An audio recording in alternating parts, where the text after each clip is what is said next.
professor sugere um nome, a gente passa a moderação para esse professor. Então, hoje, o Júnior vai fazer a moderação aqui do nosso seminário, tá bem? Então, Júnior, fique à vontade. Obrigada. Obrigado, Kênia. Então, boa tarde, professora Kênia, boa tarde, professora Beatriz, boa tarde aos estudantes do programa de pós-graduação em desenvolvimento econômico da Universidade Federal do Paraná.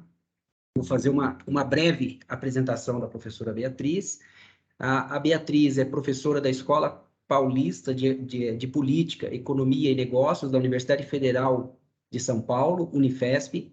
Ela possui graduação em Ciências Econômicas pela USP, mestrado e doutorado em Desenvolvimento Econômico pelo Instituto de Economia da Unicamp, com período de estágio na Universidade Autônoma de Barcelona.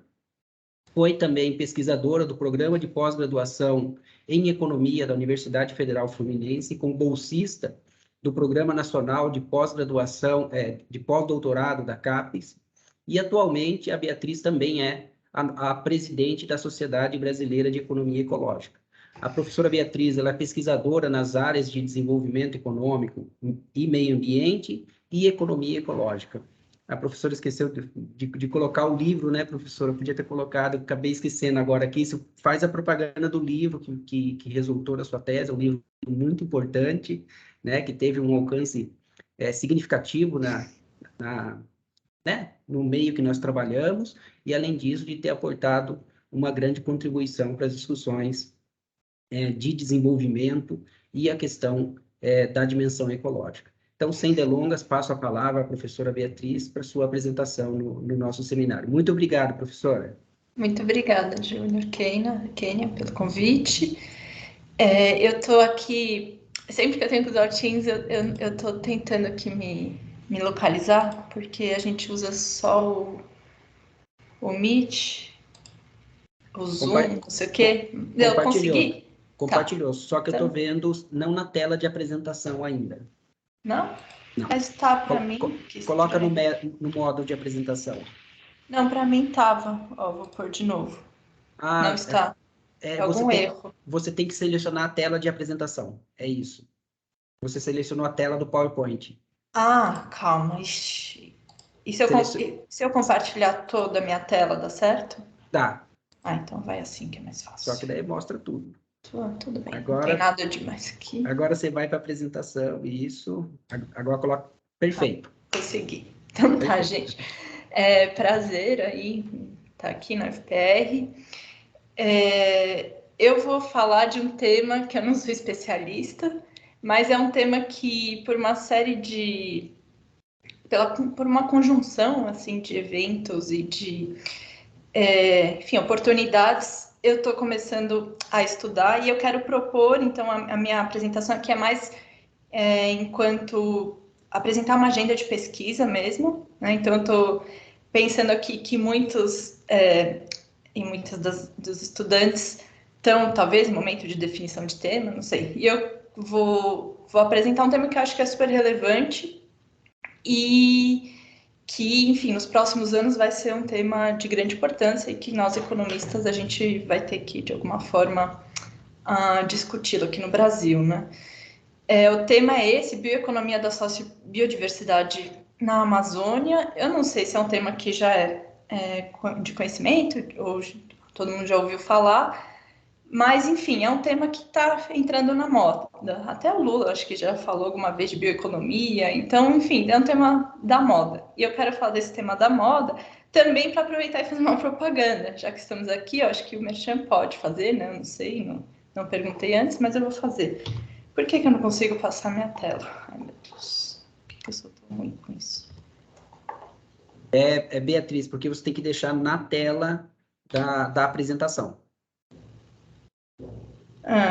Aí você não vê o Teams. Você coloca para apresentação. Tá. Aí você fica na tela. Isso, aí na tela da apresentação. Tá. Então, enfim, o Merchan é sobre o encontro que a gente vai fazer o ano que vem, né? Então, acho que o Júnior falou que agora eu estou na presidência da Sociedade Brasileira de Economia Ecológica e a gente vai fazer um encontro daqui a um ano, exatamente, um pouco menos, em Santarém, no Pará, na Universidade Federal do Oeste do Pará. Santarém, enfim, na Amazônia. Além de tudo, também é um lugar muito bonito, né? Estava lá na semana passada, fica no encontro do Tapajós com o Amazonas. O Tapajós é um rio, assim, de águas azuis, límpidas, e tem um monte de praia. Essa época da seca é a época que tem um monte de praia. É um evento que será um evento, acho que muito legal, para falar de Amazônia, para falar de Brasil, no ano que vem, daqui a um ano. E o tema do nosso evento tem muito diálogo com o que eu vou apresentar aqui hoje, né? Que é esse desafios e caminhos para uma economia da sociobiodiversidade na Amazônia, né? Então, depois de muita discussão, a gente falou, bom, esse é um tema de interesse nacional e é uma boa oportunidade para discutir, né? Então, também será a ocasião dos 30 anos da Sociedade Brasileira de Economia Ecológica. Então, quem quiser participar com a gente desse debate, desse evento, será uma honra recebê-las, e também a gente vai, assim, né? Vamos imaginar que vocês estão pensando, mas é muito caro ir para Santarém, não sei se eu vou ter recurso, né? O ideal seria que todos nós pudéssemos ir, mas quem não puder, a gente vai fazer sessões virtuais também para discutir temáticas ambientais, tal, e, enfim, uma série de mesas diferentes sobre essa área de economia, meio ambiente. Mas eu quero focar num dos temas centrais, né, inclusive em diálogo com as pessoas de lá. Esse é o tema assim, que tem mais despertado interesse e demandas, que é esse bioeconomia na Amazônia, né? Então, aqui a minha ideia é apresentar um pouco o que é esse tema e apresentar algumas agendas de pesquisa, né? Então, a partir de um olhar sobre o que é a bioeconomia, por que uma bioeconomia na Amazônia, por que esse tema está tão em moda, né? Explorando diferentes perspectivas relacionadas a essa temática. Então, essa é a proposta, né? Coincidentemente, a bioeconomia, o termo, né, ele surge, digamos, de antecedentes da economia ecológica, né? Então, a ideia de ter uma bioeconomia como ciência econômica mesmo, ela está muito baseada nessa visão biofísica da economia, como eu vou tentar argumentar em breve. Mais recentemente, principalmente aí nos últimos, enfim, desde os anos 2000, bioeconomia é um termo também que se tornou muito utilizado por governos, por instituições internacionais e, enfim, é o que eu estou chamando aqui, né, esse é o nome que eu estou dando aqui, né, de uma bioeconomia mais mainstream, né, seria a forma como esse termo é utilizado, né, pelas principais instituições. Então, a maneira dominante, né, que a gente pode pensar que a bioeconomia é entendida. E aí a gente está falando principalmente, vou apresentar em mais detalhe em seguida também, a gente está falando principalmente do uso econômico. Eu estou sem tempo aqui, tá? Eu tenho um tempinho aqui dos 9 minutos. Você me para, tá, Júlio? Não sei quanto tempo eu tenho. Aí, se você já estiver indo muito... Beatriz, já que você interrompeu, né? Você pode apresentar entre 40 e 50 minutos para deixar um tempinho para algumas perguntas, alguns comentários, tá bom? Então, perfeito. Então, eu me controlo aqui. E, enfim, essa visão dominante, como eu vou apresentar em mais detalhe, está muito baseada, e eu vou mostrar como pode parecer parecido, mas é diferente da visão da economia ecológica, está muito baseada no uso econômico dos recursos biológicos. Vamos tentar entender o que é isso também. E aí, por fim, né, por que essas visões, que são predominantemente visões que a gente pode dizer, tanto da economia ecológica quanto a bioeconomia mainstream, são visões que a gente pode falar, são visões mais do norte global, estão sendo pensadas nos países desenvolvidos, foram discutidas lá primeiro. Por que de repente a gente está usando esse termo também para falar da Amazônia, né? E por que, enfim, muita gente tem falado disso, até, né? Novo governo, de bioeconomia, por que talvez faria sentido falar bioeconomia da sociobiodiversidade para a Amazônia? O que ela difere das visões anteriores? O que a gente precisa ter em conta, né? Quais as especificidades, talvez, da região para falar de uma bioeconomia? Quais são, talvez, os pontos consensuais que a gente pode falar, que aparecem nos diferentes documentos? A gente já tem documento do governo do Pará, de algumas instituições da sociedade civil, a gente já tem assim, relatórios, né, planos relacionados a uma bioeconomia para a Amazônia. O que aparece ali? O que tem o que dá base para esses documentos, quais são as ideias consensuais, por outro lado, quais são algumas divergências, desafios, enfim, aqui, né, como eu estou propondo aqui no Encontro de Economia Ecológica, a gente vai falar disso, qual que é a relação com a visão da economia ecológica, também a diferença, e se faz sentido ainda pensar dessa forma. Bom, e aí terminar com muitas questões, porque acho que a proposta aqui é essa, né? Quando a gente vai falar, vamos pensar numa agenda de pesquisa, a proposta é apresentar problemas e não solucioná-los, aqui a minha, pelo menos. Então, eu quero falar um pouco, né, dos potenciais de pensar numa bioeconomia para a Amazônia, mas também dos limites, desafios, debates em abertos. Focar naquilo que a gente precisa estudar, né? Vocês, enquanto economistas aí, né, em formação, pesquisadores em informação, vocês podem dar contribuições importantes para a discussão de uma série de questões aí no nosso país. Bom, então vamos começar com a bioeconomia para a economia ecológica. Não vou fazer aqui uma revisão do que é economia ecológica, mas vamos só lembrar de uma introdução, né? Enfim, de algumas questões mais introdutórias. A gente está falando que a economia ecológica é uma visão da economia sobre questões ambientais, né? Surge dessa forma, surge principalmente como uma crítica à economia neoclássica, à economia ambiental neoclássica, né? Então, em algum momento, né, no começo dos anos 80, sobretudo, muitos economistas sentaram com o pessoal da biologia, da ecologia, da sociologia e começaram a falar, mas essas coisas aí que os economistas e as economistas ambientais estão propondo são suficientes para resolver os problemas ambientais que a gente tem, né? Essa ideia de que, vamos resolver os problemas ambientais criando mercados, pelo sistema de preços, internalizando externalidades, aqui fazendo uma visão meio rasteira, né? Porque a gente não tem muito aprofundar. Mas, enfim, esse pessoal sentou junto e falou, talvez não seja insuficiente essa visão da economia para tratar dos problemas ambientais. A gente precisa construir um campo mais interdisciplinar que tenha como objeto e como objetivo, né, mais questões ambientais do que questões econômicas, né? Então, veja, sempre quando a gente está falando de externalidades, internalizar externalidades, a gente sempre está pensando em eficiência, né?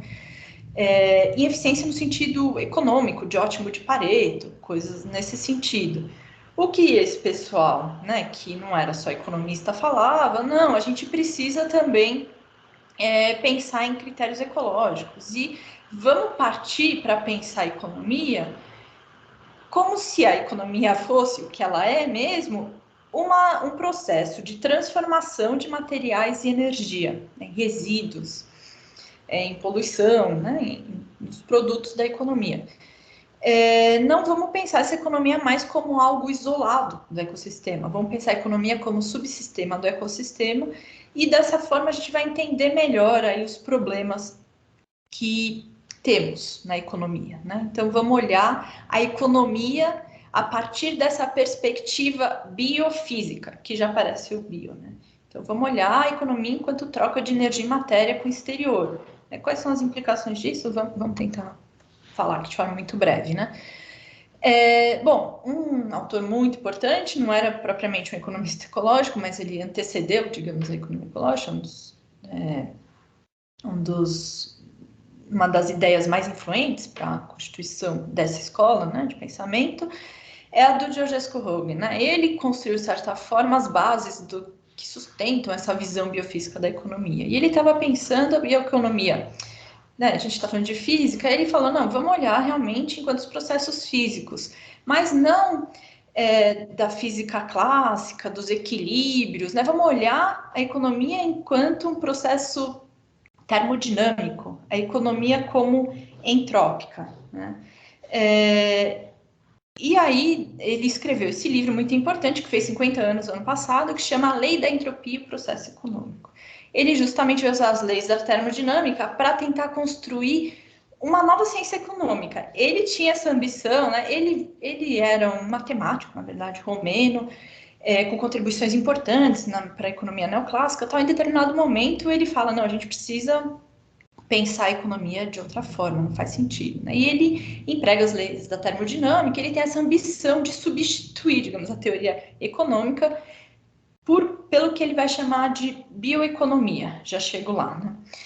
E ele vai falar, olha, olhando numa perspectiva termodinâmica, a gente tem que, muito mais do que, enfim, círculos, fluxos monetários, a gente tem uma transformações, os processos econômicos são qualitativas, né? De matéria e energia, num sentido irreversível, uma vez que a gente queima o carvão, a gente não consegue voltar atrás nesse processo, essa energia se dissipou. E unidirecional, portanto, é histórica, né? A economia são processos históricos de transformação de matéria e energia, e de uma perspectiva termodinâmica, no sentido sempre de aumento da entropia, né? Ou seja, aumento da entropia, para quem não lembra muito bem aí das aulas do ensino médio, é simplesmente o aumento dessa desordem, né, da matéria e da energia. Você tem ali baixa entropia, energia acumulada no petróleo, você queima esse petróleo, você está provocando um aumento de entropia, você está gerando desordem entrópica, você está produzindo calor, né, emitindo poluentes, e é um pouco nesse sentido que o Georgescu propõe a gente olhar a economia, né, e que depois vai ser, tem uma metáfora que nos ajuda muito a entender o que é a economia dessa perspectiva, que é olhar a economia quanto metabolismo social, né? A gente come matéria e energia para ficar vivo, nós, organismos vivos, a economia é parecida. Para ela se manter organizada, ela precisa de energia e matéria organizada, que ela come e elimina resíduos. É mais ou menos como a gente, né? Então, o que o Georgescu, a partir de toda essa reflexão sobre a lei da entropia e o processo econômico, vai dizer é que, olha, o objetivo de crescimento econômico por si só, ele não faz sentido, porque ele é simplesmente uma elevação da desordem entrópica. O que a gente tem que objetivar é, ao contrário, né? Não é exato, é ao contrário, reduzir, né, esse consumo material energético, mas conseguir o máximo de bem-estar a partir de um baixo crescimento econômico, digamos assim, né? Um pouco essa proposta dele. Vejam, olhar a economia de uma perspectiva biofísica nos permite olhar o metabolismo social da economia, nos permite olhar o consumo energético e material da economia. Muita gente faz isso, calcula, né, em toneladas. Aqui a gente tem primeiro a energia, né, em joules. Em joules, como que é o metabolismo da nossa economia? Como que se modificou ao longo da história, né? E aí vocês podem olhar nesse gráfico, né, que, enfim, construíram, né, mais de 100 anos aí do nosso consumo energético global, a gente vê como o nosso padrão metabólico, se vocês quiserem, ele foi se alterando ao longo do tempo. Então, a gente pode imaginar que antes da Revolução Industrial, a gente consumia principalmente biomassa. Quando a gente aprende lá a queimar carvão para gerar movimento, transformar, né, movimento de pistão, energia térmica em energia cinética, a gente abre a possibilidade de usar estoques de energia muito grandes para os nossos processos industriais. E isso, com o passar do tempo, vai mudando de fato o nosso padrão de metabolismo social. Se vocês olharem, aqui não sei se você vê minha flechinha, mas se vocês olharem, precisa ver também, o verdinho é essa biomassa. Então, antes da Revolução Industrial, a gente consumia a madeira das florestas, a agricultura, né, tudo aquilo que vinha da fotossíntese.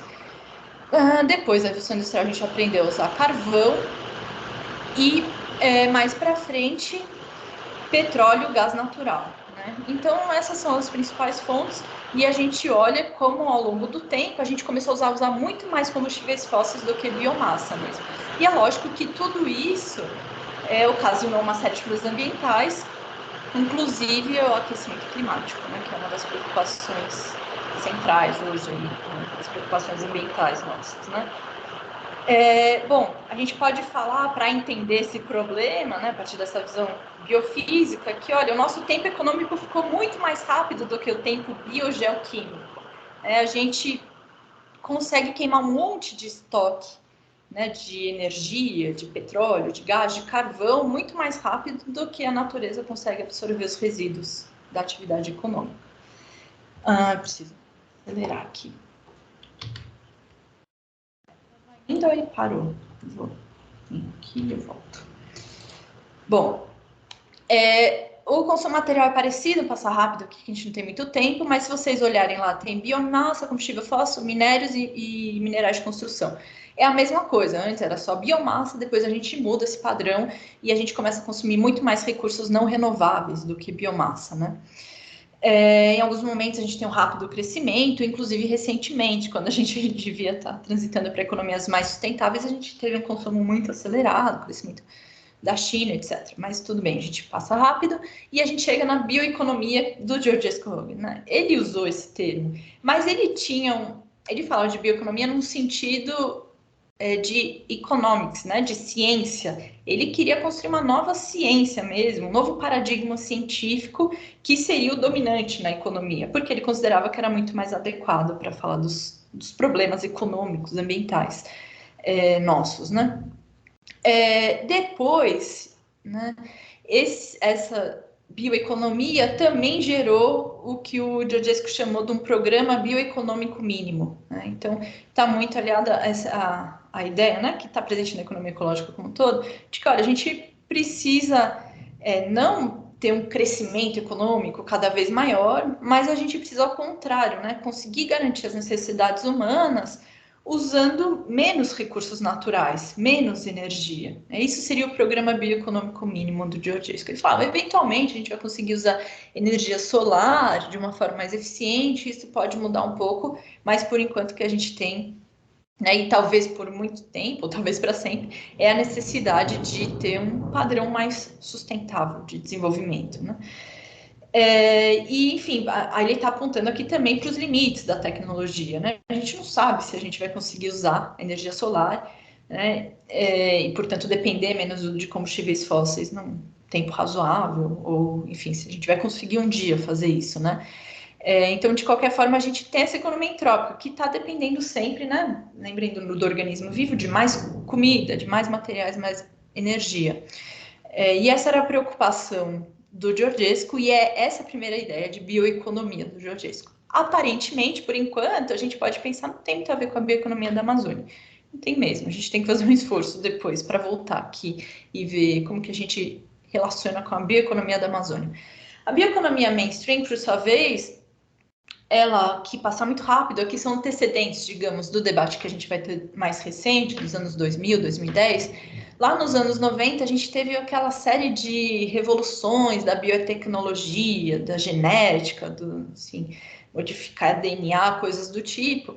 E aí surge uma ideia que eu vou querer explorar com vocês aqui, de que, olha, a bioeconomia, nesse sentido ainda de biotecnologia, ela é sinônimo de oportunidades econômicas.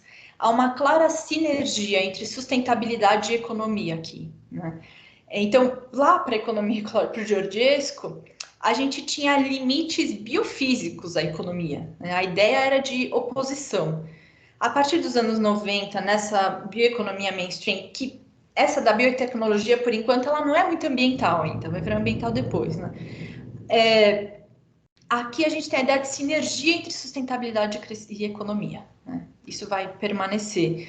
Então, olha, a gente pode usar os recursos biológicos para gerar riqueza, para gerar emprego, em vários setores, né? Farmácia, medicina, agronomia, química, tal. Isso lá nos anos 90, nos anos 2000 a coisa é mais ou menos parecida, né? Mais ou menos parecida no sentido na questão da sinergia entre economia e meio sustentabilidade, digamos assim, né? A preocupação é outra, a preocupação já é mais ambiental. Então, a União Europeia, né, de maneira geral, vários países da União Europeia, o CDE, então são várias instituições que falam, não, a gente precisa agora focar nessa transição energética, se a gente quer enfrentar, né, a crise climática, a gente precisa promover a descarbonização das economias, né? E então vão um pouco modificar, né? Permanece aqui a sinergia entre economia e sustentabilidade, mas a preocupação mais não é tanto com biotecnologia, mas com o uso dos recursos naturais renováveis ao invés de combustíveis fósseis, né? Então, coloquei aí um desenho que eu acho que explica um pouco a ideia. Olha, a cana-de-açúcar no Brasil, né? Em vez de usar petróleo, a gente vai usar cana-de-açúcar para movimentar os nossos carros. isso seria uma bioeconomia nessa visão mainstream, né? Porque a gente está usando a biomassa, novamente, a gente está mudando nosso padrão metabólico para um padrão mais sustentável, porque quando você planta cana-de-açúcar, ela absorve CO2, né? Você não tem tantas emissões quanto você está usando combustíveis fósseis. Então, a ideia de, olha, vamos parar de usar os combustíveis fósseis, recursos não renováveis, e vamos usar recursos renováveis, e a gente vai, com isso, ter uma economia mais sustentável. E aí, nessa visão, as oportunidades são muitas. São oportunidades de investimento, de gerar emprego, de aumentar o PIB, a partir dessa bioeconomia. Aqui o meio ambiente também ele não é um limitante, digamos, ele também é um lugar onde você consegue ter oportunidades, né? E aí até amplia os setores, porque você não está mais só relacionado a biotecnologias, você pode estar falando de bioeconomia na agricultura, na pesca, na gestão de resíduos, em todas as indústrias que você quiser. Muito parecido com a ideia de economia circular, crescimento verde, né? Então, se você caminha para usar só recursos renováveis, você pode caminhar para algo muito próximo de uma economia circular, que você consegue usar recursos só renováveis e reaproveitar os resíduos, não gerar resíduos, não sei, ter processos mais eficientes. Inclusive, a gente escuta muito falar de bioeconomia circular já, né? Já existe essa ideia. Você vai usar de forma eficiente só biomassa, etc. Né? E essa bioeconomia, ela geraria crescimento econômico. De novo, a ideia de sinergia, que nos Estados Unidos equivaleria a 5% do PIB. Né? São cálculos, estudos aí diferentes que tem. Na Alemanha, a bioeconomia corresponde a quase 8% do PIB, nos Países Baixos, entre 6% e 7%. Enfim, são cálculos diferentes de tentar entender quanto que a bioeconomia tem de potencial econômico, né? Então, as plantações de floresta para fazer sei lá o quê, isso é bioeconomia. A cana-de-açúcar no Brasil, enfim, fibras naturais, sei lá do que, isso é bioeconomia. E para a Amazônia, né? Então, vou acelerar aqui para a gente entrar na Amazônia. São dois pensamentos ainda muito, assim, digamos, muito descolados da Amazônia, muito que surgem, né, no norte global, né, a gente pode dizer. Mas, no entanto, né, o termo bioeconomia está sendo incorporado cada vez mais para discutir a Amazônia e tem se mostrado assim, uma agenda de pesquisa que vai crescer muito nos próximos anos, embora os conceitos, enfim, muita coisa ainda está sendo definida, né? A questão que a gente quer pensar aqui é se faz sentido usar essas visões, né? O que a gente precisa pensar que é diferente na Amazônia, né? O que a gente precisa incluir de novo, o que não dá para incluir de maneira nenhuma, enfim, e como que a gente pensa a Amazônia no futuro, né? Faz sentido essa bioeconomia da Amazônia? O que é relevante? Quais são as questões relevantes para a gente explorar nas nossas pesquisas, nos nossos estudos, né? Bom, quando a gente fala de bioeconomia na Amazônia, muitos pesquisadores, mais recentemente, já têm falado que a gente tem que falar, já classificar um pouquinho essa bioeconomia e falar de uma bioeconomia da sociobiodiversidade, porque ela é diferente. A gente está falando de uma região e de outras, né? Mas a Amazônia é uma das maiores, não, acho que a maior, né? Dessas regiões mega biodiversas do sul global. A região que é caracterizada por uma série de especificidades que são fundamentais, já vou chegar aí, que também devem ser valorizadas, né? E então, enfim, dessas especificidades, a gente pode dizer, há uma série, né, de especificidades que a gente tem que levar em conta. Então, além da biodiversidade, essa biodiversidade, ela está junta, foi construída ou convive, né? Enfim, tem várias pesquisas diferentes para falar disso, com uma diversidade social e cultural também muito importante na Amazônia, né? E em outras regiões mega biodiversas também. A gente tem diferentes modos de vida e a gente não pode pensar da mesma forma que a bioeconomia mainstream, certamente a gente passaria por cima dessas questões. Também temos um problema aqui a mais, que é a questão da vulnerabilidade social, que é muito diferente de outros países europeus, tá? Como que a bioeconomia da sociobiodiversidade pode dar conta de tudo isso, né? Como a gente pode pensar numa economia para essa região que seja compatível com desafios sociais e ambientais do século XXI? Levantando, assim, né, pontos conceituais, vocês também podem fazer esse esforço depois, nesses relatórios, nesses artigos, tudo muito recente, material muito recente, assim, enfim, há poucas revisões ainda, mas bom, já tem até algumas revisões, tentando entender o que é essa bioeconomia na Amazônia, em comparação com as demais, né? O que há de consensual, a gente escuta muito falar, bom, primeiro, a gente tem que pensar aqui para a bioeconomia da Amazônia, na conservação da biodiversidade, primeira coisa, e na redução do desmatamento. Se possível, desmatamento zero. Aumentar as áreas florestadas biodiversas, sustentáveis, né, coloquei exemplo. Usar a ciência e a tecnologia para também promover esse uso sustentável da sociobiodiversidade, né? Então, produtos da floresta, coisas do tipo, já voltamos aí. Também fortalecer o conhecimento local, as práticas milenares amazônicas, né? Que é coisa que não teria nas outras visões, certamente. E aí, por fim, né, para lidar com vulnerabilidade social, diminuição das desigualdades sociais e territoriais. Né? Vamos tentar explorar um pouquinho melhor tudo isso e entender aí o que a gente tem de desafios ou de questões para pensar, né?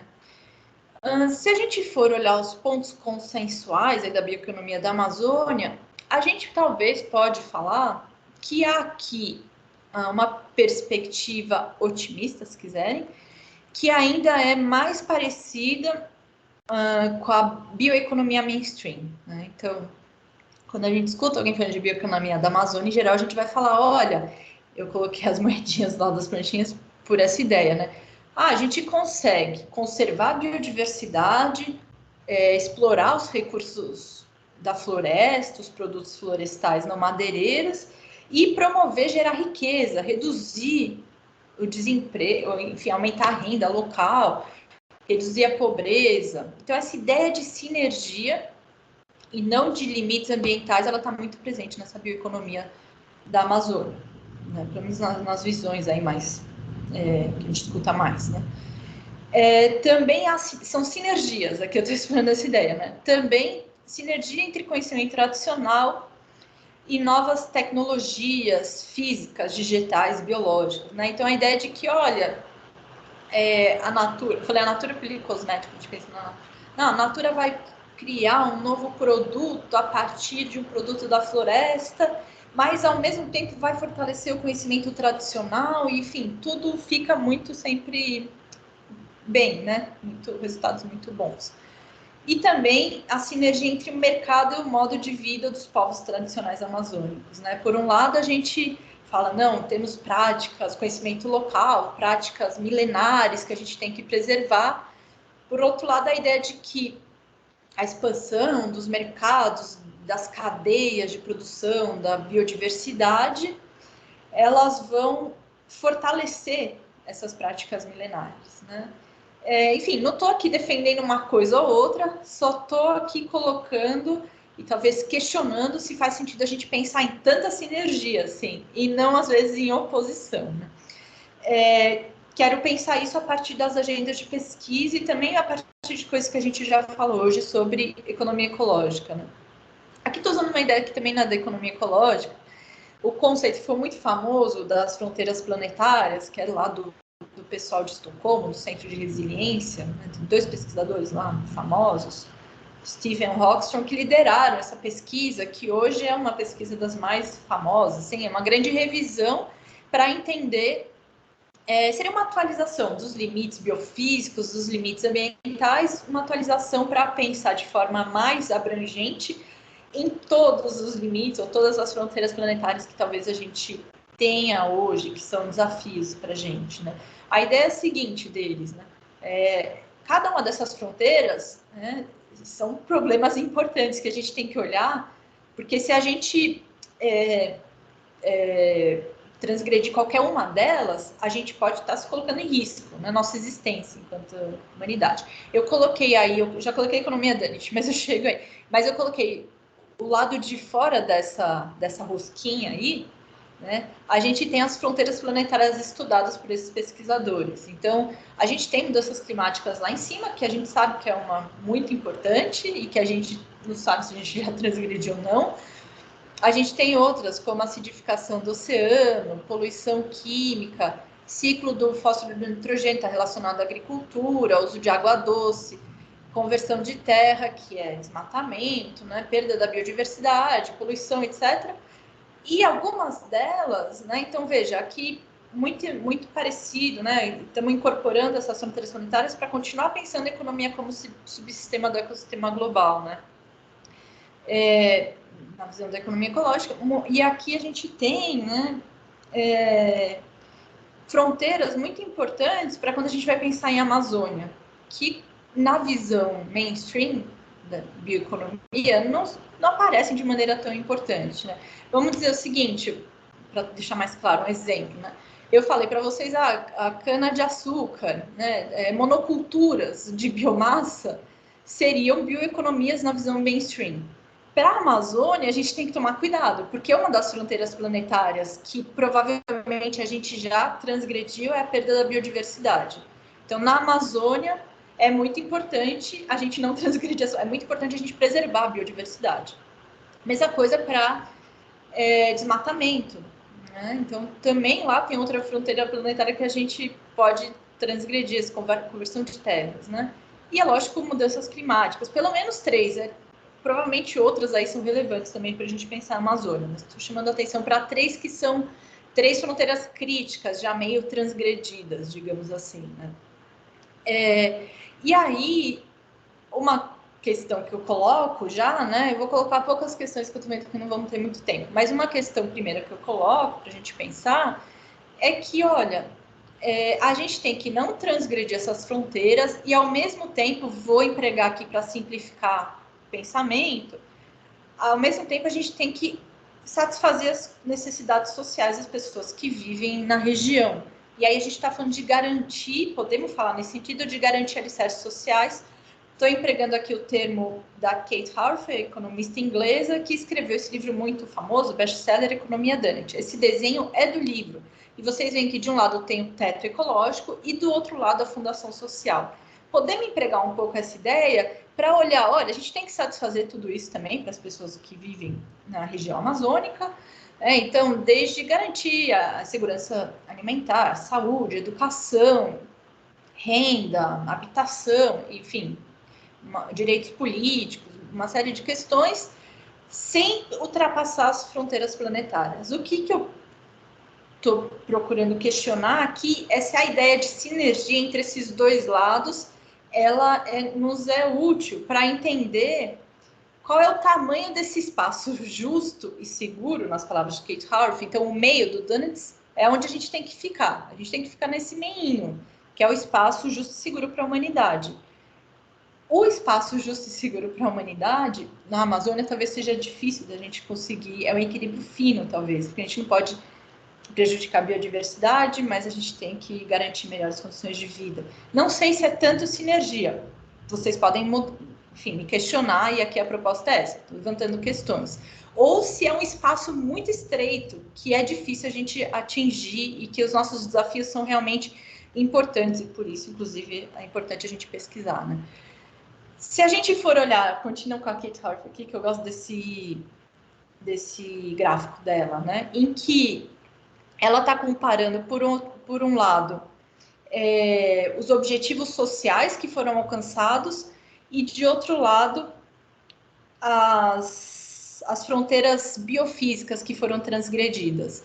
Veja, não sei se estão vendo minha flechinha, tem aqui em cima, do lado esquerdo, onde a gente quer estar. A gente não quer transgredir nenhuma fronteira planetária, a gente não quer que o clima aqueça muito, a temperatura média do planeta, nem que, enfim, que a gente mate todas as espécies, entre em extinção.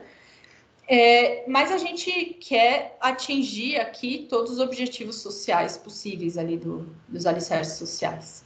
Se a gente for olhar os exemplos que a gente tem hoje no mundo, nenhum exemplo é adequado, né? Vejam, a gente tem a Alemanha e a Noruega que satisfizeram as necessidades sociais das suas populações, mas transgrediram quase todas as fronteiras planetárias, né? A gente olha os Dunnett para esses países. Mesma coisa, Estados Unidos, Inglaterra. De outro lado, a gente tem países muito pobres que não transgrediram nenhuma fronteira planetária, mas também não atingiram os objetivos sociais. Ou seja, né, a Amazônia aqui onde está, né? O Brasil está aqui, né? A Amazônia talvez esteja mais para cá, mais para cá, não sei. A gente tem um exemplo da Costa Rica aqui, que é um país que preserva bastante florestas, não sei se é um modelo, mas ainda está longe, né? A gente teria que caminhar para cá. A bioeconomia da Amazônia consegue nos levar até aqui? O nosso objetivo tem que ser esse, talvez não seja tão simples, porque a gente está falando de um modelo ideal de desenvolvimento que não existe. Será que a gente consegue construir na Amazônia? Talvez sim, né? Enfim, talvez essa bioeconomia da Amazônia. Né? Qual que é o espaço justo e seguro para os povos amazônicos? Né? De qualquer forma, quando a gente olha esse gráfico, a gente pode questionar nessa sinergia em meio ambiente e desenvolvimento econômico, ela de fato ela é complicada, né? Quem sabe surja da Amazônia um modelo que permita, né? Permita lidar tanto com os desafios sociais quanto com os ambientais que a gente tem. Acho que uma outra perspectiva que eu trago aqui, talvez nos ajude a pensar, ainda pensando na economia ecológica, uma perspectiva que eu não tratei aí no começo da apresentação, mas que trago e que, de certa forma, a bioeconomia da sociobiodiversidade da Amazônia, mesmo em suas visões aí mais consensuais, ela incorpora ideias parecidas, né? Então, acho que é uma outra agenda de pesquisa importante para a gente pensar, que é justamente a ideia de que, olha, eu falei que a gente não tinha nenhum modelo de desenvolvimento, né, ideal, mas, por outro lado, a gente tem na Amazônia populações, né, que têm modos de vida diferentes, que talvez estejam, sim, baseados numa relação, com certeza, em muitos casos, estão baseados numa relação mais harmoniosa com a natureza. Né? E aí, trago aqui a ideia do João Martins Allier do ecologismo dos pobres, que foi muito importante para pensar nisso. Né? A ideia de que, olha, o ecologismo, ele não surge na Europa com a classe média lá dos anos 70, que fica muito preocupado com a poluição, começa a reciclar o seu lixo. Né? O ecologismo, ele é o ecologismo das pessoas que dependem da natureza. Então, hoje em dia, no Brasil, as terras indígenas estão sendo protegidas porque tem gente lá, né? Então, eles estão na fronteira ali defendendo o meio ambiente e esses talvez sejam os verdadeiros ecologistas. Por isso, ecologismo dos pobres, hoje em dia, dos pobres talvez, enfim, não seja mais assim tão né, não são pessoas pobres, no sentido que elas são ricas em outros aspectos, e por isso o termo tem sido utilizado mais a ideia de defensores do meio ambiente, defensores globais, movimentos de justiça ambiental, coisas nesse sentido. Mas, de fato, né, a gente tem, e aí relacionando aqui com a ideia do metabolismo social, uma economia que depende sempre de mais recursos energéticos, materiais, vai avançando para essas fronteiras de extração. A Amazônia vive esse problema hoje, né? E aí, essas populações estão nessas fronteiras protegendo o meio ambiente. E aí, de fato, também, né, pensando que a gente tem alternativas ao desenvolvimento, ao modo de vida que a gente, enfim, que a gente tem, né, que os países do norte global têm também, a gente está pensando aqui que são valores plurais para defender a natureza, né? Então, não é só valor monetário, não se aceita uma compensação monetária em troca da destruição, né? Você defende o valor ecológico por si só, né? O valor cultural, né? Às vezes pode ser um local em que a natureza é considerada sagrada, enfim, são valores plurais. E aí, quando a gente olha, a gente tem de fato aí uma série de convites. A Amazônia não vou entrar aqui porque eu estou acabando meu tempo, quero avançar. Outras agendas, né? Mas enfim, aí, esses são os conflitos ambientais na Amazônia, são frentes de proteção contra o avanço das fronteiras extrativas, né? A gente também tem outras agendas possíveis para pensar nessa bioeconomia da Amazônia, né? E a gente pode falar na ideia de que, olha, não temos ainda um modelo ideal, a gente não sabe exatamente o que é essa bioeconomia. Ao invés de pensar em termos só de sinergia entre crescimento econômico e conservação ambiental, entre desenvolvimento e conservação ambiental, a gente pode pensar em novas formas de olhar para essa bioeconomia, digamos assim. Né? Pensar em termos de novas relações da natureza com a sociedade, né? Para além de uma visão estritamente utilitarista, que, de certa forma, está presente nessa visão da bioeconomia da sociobiodiversidade. Né? A ideia de que você vai usar todos os as oportunidades que existem na floresta para gerar riqueza. Né? Mas se você for pensar que povos amazônicos pensam de forma diferente a relação da natureza e sociedade, né?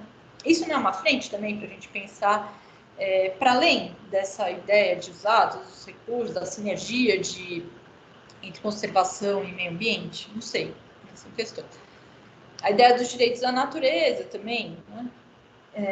Que, enfim, povos andinos, né, conseguiram defender aí com força nas últimas décadas. A ideia de que, olha, a natureza também tem direitos, né? E aí a gente caminharia para um sentido um pouco diferente também de enxergar essa bioeconomia da Amazônia. Mesma coisa com a ciência pós-normal, né? Eu estou correndo aqui, não vou ter tempo de explicar muito o que é ciência pós-normal, mas a ideia de que, olha, a gente está num contexto de incerteza, e quando a gente olha aquelas fronteiras planetárias, tudo que a gente vê é incerteza. Aqui eu mostrei na versão Donuts, tem menos incerteza, mas na versão original, depois vocês procuram no Google, né, você tem um espaço seguro, né, antes da gente ultrapassar as fronteiras, depois você tem um espaço cinza enorme, que é um espaço de incerteza, que a gente não sabe se a gente transgrediu a fronteira da biodiversidade ou não, a fronteira das mudanças climáticas, a gente não sabe exatamente o que vai acontecer, também a gente está vivendo um mundo de incerteza, onde talvez a ciência pós-normal não seja útil. Né? Então a gente não sabe, daqui para frente, com as mudanças climáticas, com o avanço dessa ação entrópica na Amazônia, o que vai acontecer com a floresta? A gente não entende muito bem as mudanças, há uma série de relações complexas, que são difícil leitura, ou enfim, difícil previsão pela ciência. E aí, de fato, né, os conhecimentos milenares, né, dos povos amazônicos podem ser úteis, inclusive, para a construção do entendimento sobre o que está acontecendo com esse processo. Porque ninguém melhor do que eles para conhecer com detalhe dinâmicas, né, da floresta que a gente às vezes não conhece. E aí a ideia de uma ciência pós-normal, dessa ampliação da comunidade de pares, né, na ciência, também poderia ser incorporada aí nessa bioeconomia da Amazônia. Né? Bom, tentar juntar um pouco os pedaços aqui para encerrar, que eu acho que eu estou ultrapassando o tempo, né? Nossa, caiu um raio aqui, não sei se vocês ouviram. Deu para ouvir, né? Nossa, mas estamos vivos, até a cachorro está vivo. Bom, juntar alguns pedaços aqui que são questões, na verdade, né? O que estou propondo aqui, juntando aí essas diferentes visões, a visão consensual da bioeconomia, da sociobiodiversidade da Amazônia, ela é diferente das visões do Norte Global. Ela inclui uma série de especificidades da Amazônia para falar de biodiversidade, para falar de sociobiodiversidade, e avança em sentidos importantes. E eu acho que é uma contribuição importante que a gente tem hoje, né?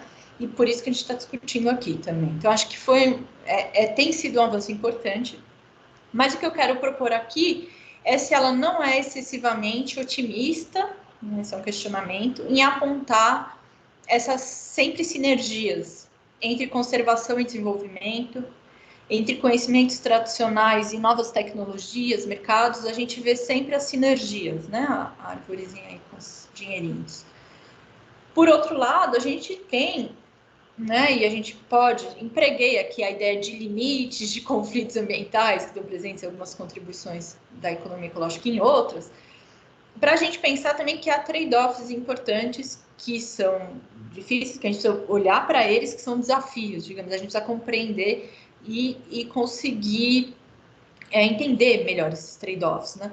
Então, por um lado, o trade-off entre conservação e desenvolvimento, ele existe mesmo quando a gente olha para esse comércio dos produtos florestais não madeireiros na Amazônia, que não é algo recente, que há muitos estudos já sobre isso. Aqui eu peguei uma revisão, um artigo de revisão, que faz uma revisão de vários outros estudos, para mostrar como essa revisão indica, né, que há trade-off, sim, que não há sempre sinergia, como reforçam a bioeconomia mainstream e a bioeconomia da sociobiodiversidade na Amazônia. Né? Então, 55% dos 50 estudos analisados indicam que, olha, quando você tem essa bioeconomia, que antes se chamava comércio dos produtos florestais não madeireiros, assim, era muito parecido com a ideia de bioeconomia, você tem com frequência resultados que não são só bons. Às vezes tem a melhoria das necessidades materiais com piora da conservação ambiental. 55% dos casos indicaram isso.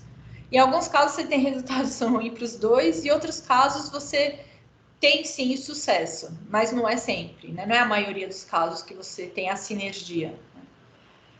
Por outro lado, os trade-offs que existem também entre essa ideia dos conhecimentos locais, dos modos de vida tradicionais, né, das práticas milenares amazônicas, que elas, enfim, a sinergia que haveria entre elas e novas tecnologias, fortalecimento de mercados, é um tema menos estudado, mas alguns estudos que analisam, por exemplo, pagamentos por serviços ambientais, indicam que também se tem um trade-off aí, né? Que às vezes você tem mudanças nesse modo de vida, né? Enfim, não necessariamente isso é negativo, não estou falando que é negativo, mas estou falando que essa sinergia, ela tem que ser bem qualificada, ela não é um resultado tão frequente assim.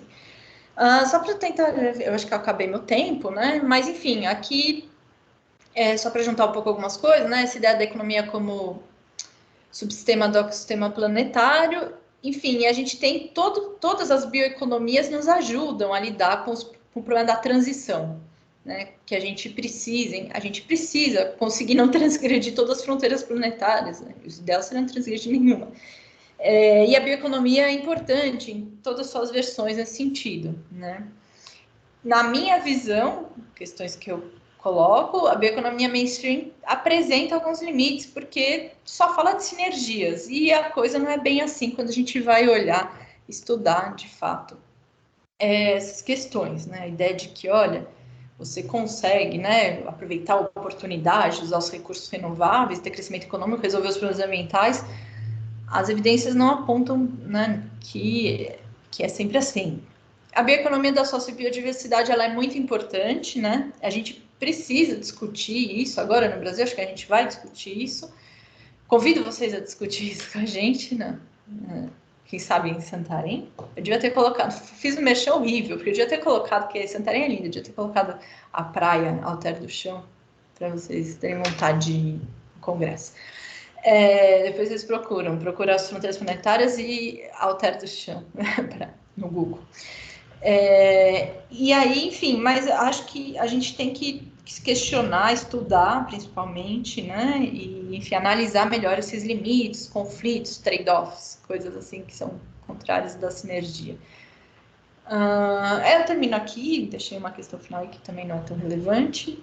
Eu agradeço. Eu coloquei aqui só para vocês verem as informações do evento e o meu e-mail. Também posso falar dos outros temas com vocês que eu estudo mais. Agradeço aí, deixa eu encerrar. Obrigado, Beatriz. Na verdade, foi exato no tempo. Praticamente 50 minutos. Foi perfeito. Muito obrigado por sua apresentação. Obrigado por compartilhar essas inquietações. Eu estou colocando dessa forma. Na verdade, nós economistas ecológicos, somos muito inquietos, né?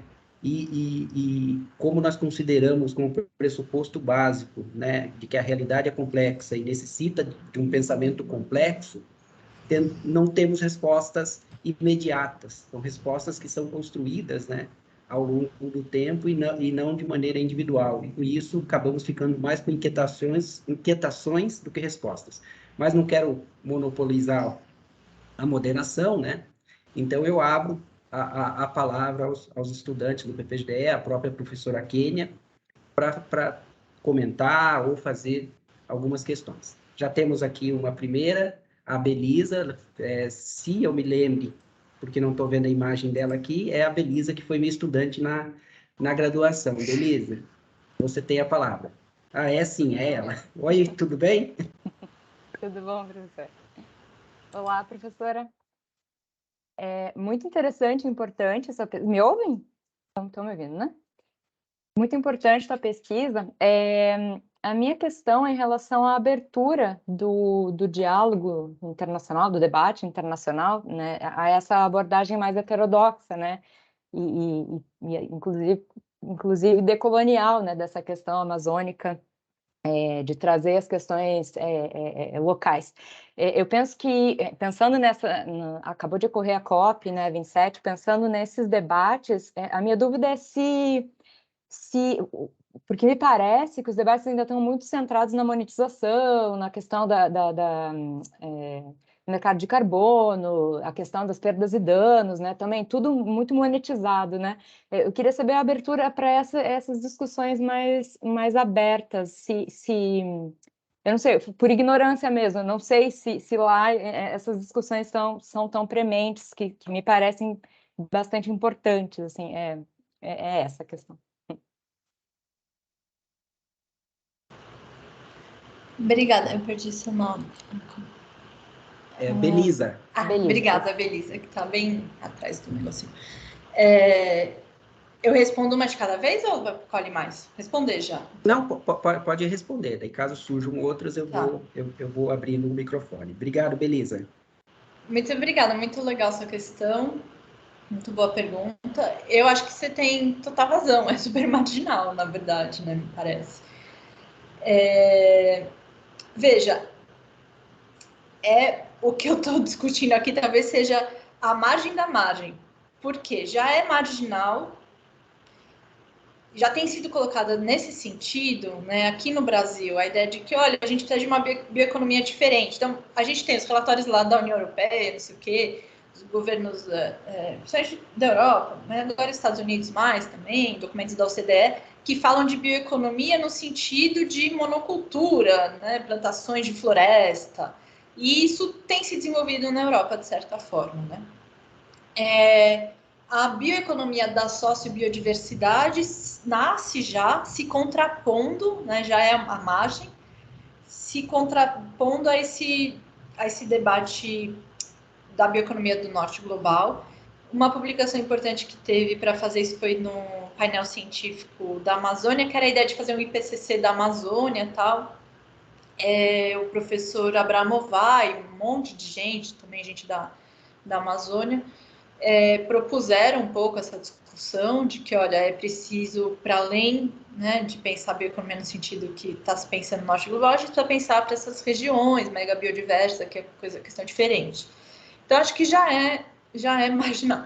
A ideia mais decolonial, eu acho que já é a margem da margem, né? E aí, de fato, quando a gente, enfim, mas existe, né? Não é algo que não exista. Eu acho que você vai para a Amazônia. Coincidentemente, eu estava lá semana passada justamente para discutir esse evento. E, enfim, essa inquietação, como disse o Júnior, uma boa palavra, ela é comum, né? Eu acho, a quem vive, a quem estuda a Amazônia. Em termos de pensamento decolonial mesmo, no Brasil, na economia, acho que não existe. Eu diria que não existe, né? Há, né, talvez trabalhos que critiquem alguma coisa de mercado de carbono e tal, mas na economia não existe pensamento decolonial, mesmo na economia ecológica. Eu estou falando isso do Júnior, se ele quiser discordar, discorda. Eu acho que na economia ecológica brasileira não existe. Na internacional existe mais, me parece, né? Então, há alguns... então, acho que na economia internacional, mas bem à margem, existe alguma coisa desse pensamento decolonial. Então, perspectivas pós-coloniais, decrescimento. Na América Latina, toda a ideia do bem viver, né, tem muita relação com isso. Então, já entrou na Constituição de alguns países em algum momento, não foi tão marginal. No Brasil, eu acho que tem menos entrada para essas ideias, mas fora da economia no Brasil, talvez eu acho que é algo que tenha crescido um pouco nas humanas, sociologia, filosofia. Eu acho que você já encontra alguma coisa disso na universidade. Mas, de fato, né, não sei se eu te respondi. Acho que era por aí que eu ficaria. Respondendo assim, obrigada. Obrigado, Beatriz. Obrigado, Belisa. Depois eu posso fazer alguns comentários a respeito sobre isso, porque antes de passar, caso alguém queira fazer mais uma pergunta, convidar, né, aos estudantes também que nós temos, na verdade, a Sociedade Internacional de Economia Ecológica e temos as sociedades regionais, mas, na verdade, são sociedades nacionais ou de grupo de países. E cada sociedade regional, ela realiza um congresso anual e nós temos o Congresso da Sociedade Internacional.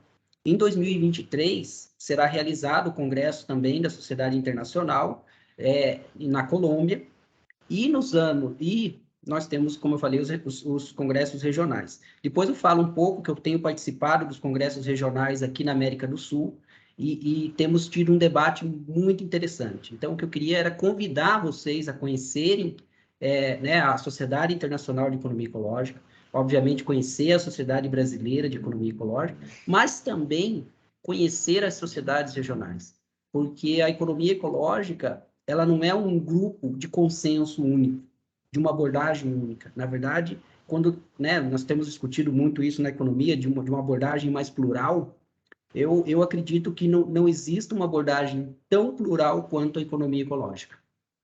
E isso é importante, porque nós precisamos de diversidade, nós precisamos de trajetórias distintas, de conhecimentos divergentes, para buscarmos soluções para problemas complexos. Não existe uma solução, não existe uma solução simples, e eu acho que é isso que a Beatriz destacou bem. Né? Nós temos um problema complexo e nós não sabemos qual solução. Nós temos muito conhecimento, mas não conseguimos ainda identificar uma. E, na verdade, são várias soluções, talvez, que nós tenhamos que identificar. Mas eu passo a palavra, alguém mais gostaria de fazer algum comentário? Teria alguma pergunta?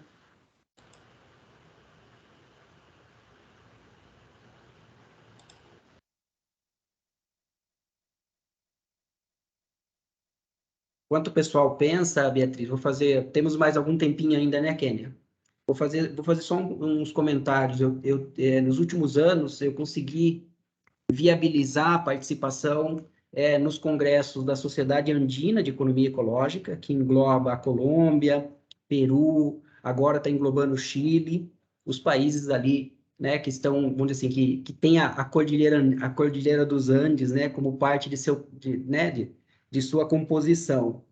E também participei também de 2 congressos já da Sociedade Uruguai-Argentina.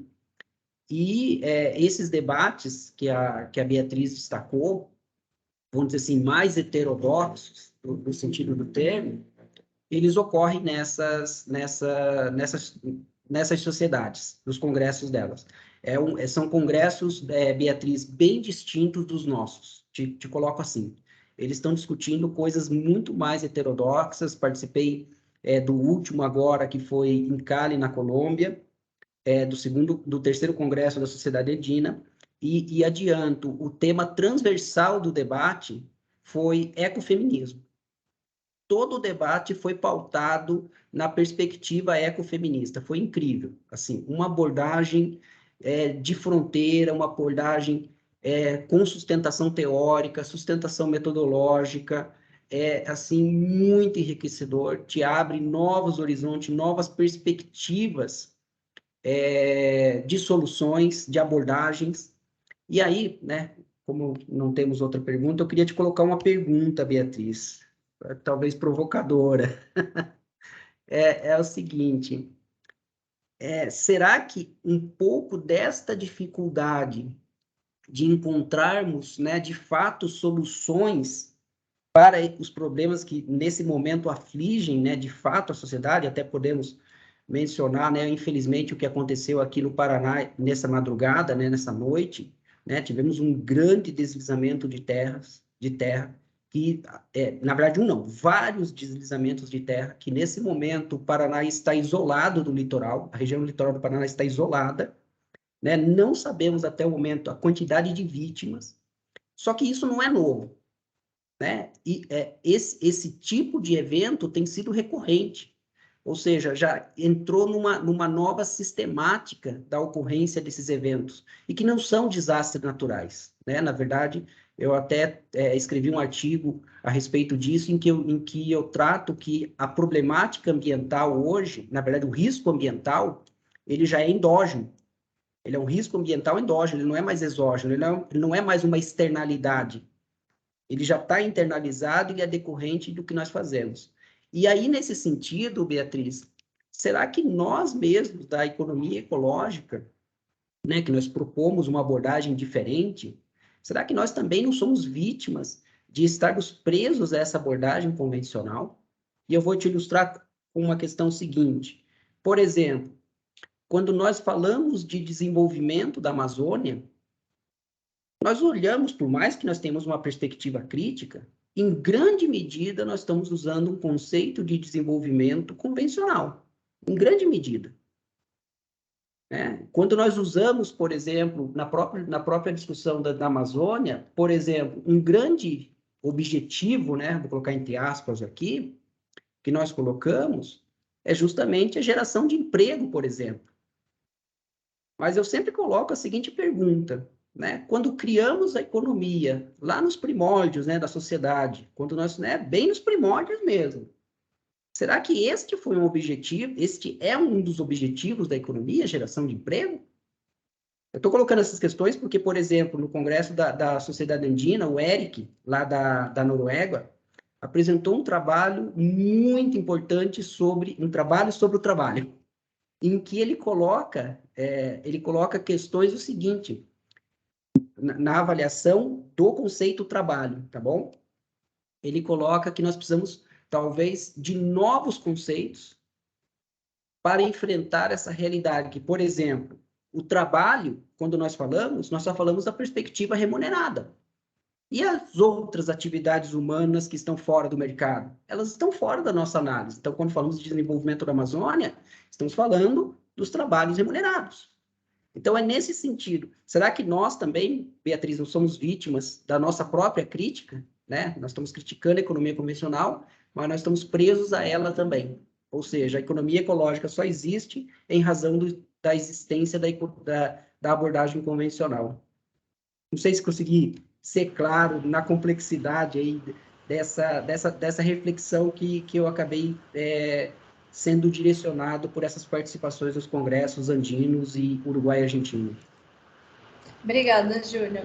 Eu tenho o seguinte sentimento.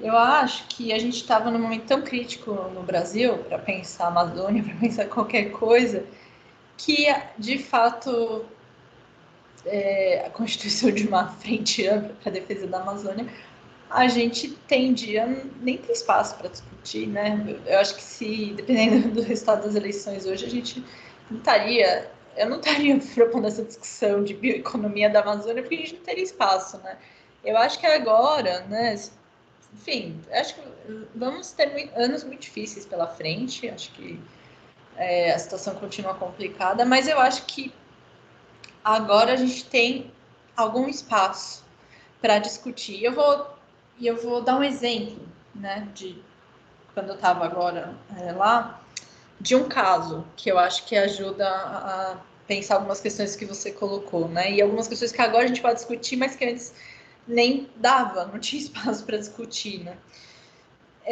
que é o seguinte.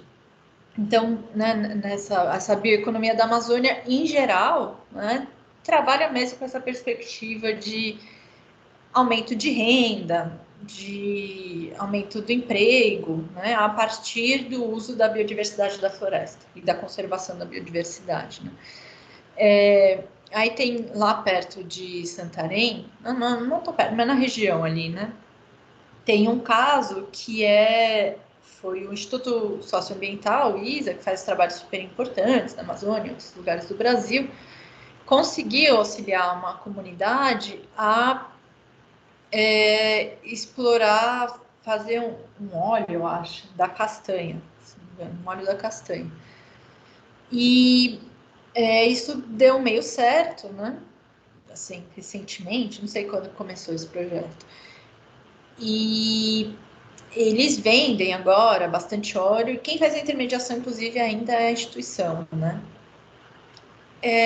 Então, em termos de renda, o uso, comercialização desse produto florestal não madeireiro foi bem sucedido. Também foi bem sucedido para ajudar um pouco, acho que a conter a destruição da região, para preservar um pouco a floresta. Então, nesse sentido, esse é um caso bem sucedido de bioeconomia. Mas aí, e é isso que essa questão foi colocada pelos professores lá da região. Quando a gente começa a olhar esse caso mais de perto, a gente começa a encontrar outros problemas que não transparecem nesses indicadores mais simples, Então, essa era uma comunidade que, enfim, não tinha uma renda muito alta mesmo. Ainda não tem uma renda super alta, aumentou.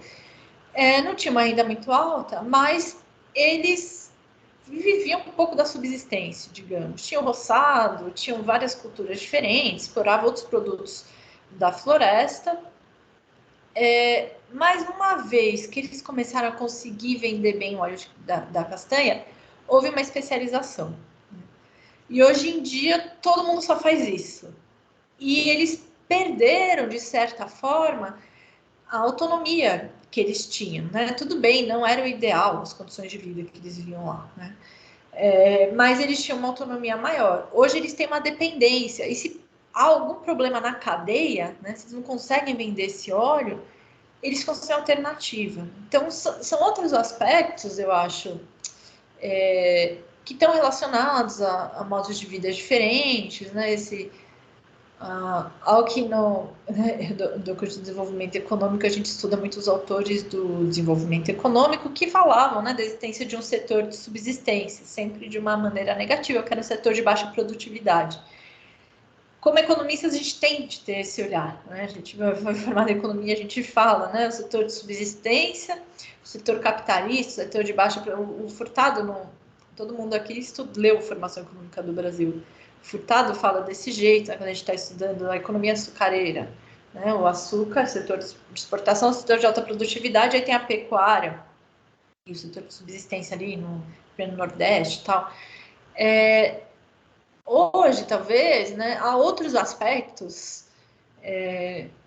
que a gente pode levar em conta, eu acho, para olhar, né? Esse aspecto para outros olhares, a questão da autonomia, de outros modos de vida, a ideia de que a subsistência não necessariamente é negativa. Eu acho que a gente precisa conseguir garantir condições adequadas de saúde, de educação, enfim, vários aspectos aí dos alicerces sociais lá da Kate Howarth para todo mundo, certo? Mas acho que há muitas questões que variam, né? Que são diferentes. E isso me lembra também, né? Tô divagando aqui com coisas que me surgiram recentemente, que lá na Federal do Oeste do Pará, onde eu fiz uma apresentação parecida com essa, que eu queria também fazer essa propaganda do encontro, enfim, a ideia, a gente estava discutindo encontro lá com os estudantes do curso, né?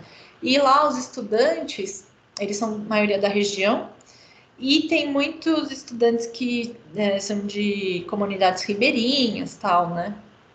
E eles, alguns deles fizeram perguntas, assim, depois que eu falei, e uma das perguntas foi interessante, foi de um menino do primeiro ano, que era de uma comunidade ribeirinha, e ele me perguntou o seguinte,